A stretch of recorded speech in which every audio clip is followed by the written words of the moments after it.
ফটোখনত দেখি থকা এই কেমেৰাটোৱে হ'ল মোৰ জীৱনৰ প্ৰথমটো কেমেৰা।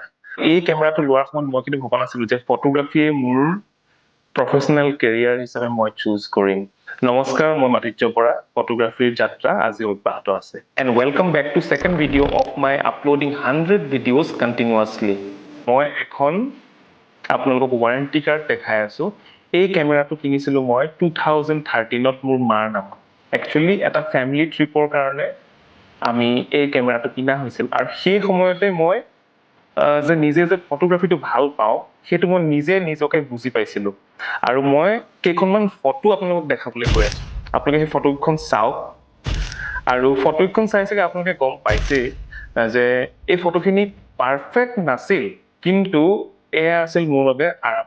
আৰু সেই কেমেৰাটোৰ থ্ৰু দিয়ে মই ফটোবিলাক উঠাওঁতে কেনেকৈ ফটোখন ধুনীয়া কৰিব পাৰি, ইউনিকনেছ এটা আহে, বা হয়তো বেলেগতকৈ কিছু ধৰণে বেলেগ কৰিব পাৰি নেকি, সেইখিনি মই যত্ন কৰিছিলোঁ। আৰু মোৰ জীৱনৰ প্ৰথমটো ৱৰ্কশ্বপ মই এটেণ্ড কৰিছিলোঁ এই কেমেৰাটো হাতত লৈ। এই ভিডিঅ'টো বনোৱাৰ সময়ত এটা দুখ লাগিছে যে এই প্ৰথম কেমেৰাটো কিন্তু মোৰ হাতত আজি নাই, এইটো চেল কৰি দিয়া হ'ল।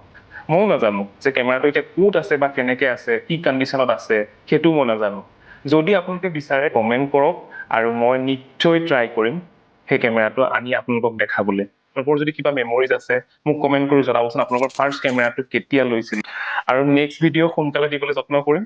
আপোনালোকে ছাপোৰ্ট কৰিব, মৰম কৰিব, ফ'ল' কৰিব, আৰু ভিডিঅ'টো ভাল লাগিলে শ্বেয়াৰ কৰি দিব।